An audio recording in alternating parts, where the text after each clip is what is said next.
నేను ఈరోజు డీజీపీ గారికి ఈ పత్రికా సమావేశం ద్వారా నేను అభ్యర్థిస్తున్నా, నా మీదికి దాడి జరగబోతున్నట్టు నాకు స్పష్టంగా కొంతమంది తెలుగుదేశం పార్టీ నాయకుల ద్వారానే నాకు ఒక వర్తమానం అందింది. నేను నిరాయుధుణ్ణి, నన్ను కాపాల్సినటువంటి బాధ్యత పోలీసులది.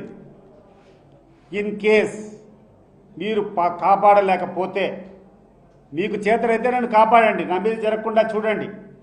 ఇన్ కేస్ జరగకుండా పోతే నా మీద జరగబోయేటువంటి దాడి స్పాన్సర్డ్ బై ఈ రాష్ట్ర ప్రభుత్వం, లోకేష్ అండ్ బీటెక్ రవి. నాకేమైనా జరిగినా సుమోటోగా లోకేష్ను, బీటెక్ రవిని పెట్టి సిబిఐ ద్వారా విచారణ చేయాలని చెప్పి నేను కోరుకుంటున్నాను. ఎందుకంటే ఇక్కడ పోలీసుల ద్వారా న్యాయం జరిగేటువంటి పరిస్థితులు లేవు.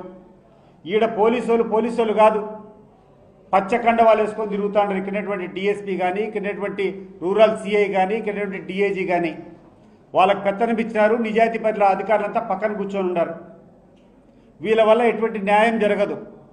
నా మీద దాడి జరిగితే, నా మీద ఏ రకమైనటువంటి జరిగినా కూడా ప్రధానంగా ఈ రాష్ట్రంలో ఉన్నటువంటి మంత్రి లోకేష్ను, అదే రకంగా ఇక్కడటువంటి స్థానిక తెలుగుదేశం ఇన్ఛార్జ్ బీటెక్ రవిని సుమోటోగా పెట్టి సిబిఐ ద్వారానే ఎంక్వైరీ జరగాలని చెప్పి నేను కోరుకుంటున్నాను. నా మీద ఏమైనా దాడి జరిగితే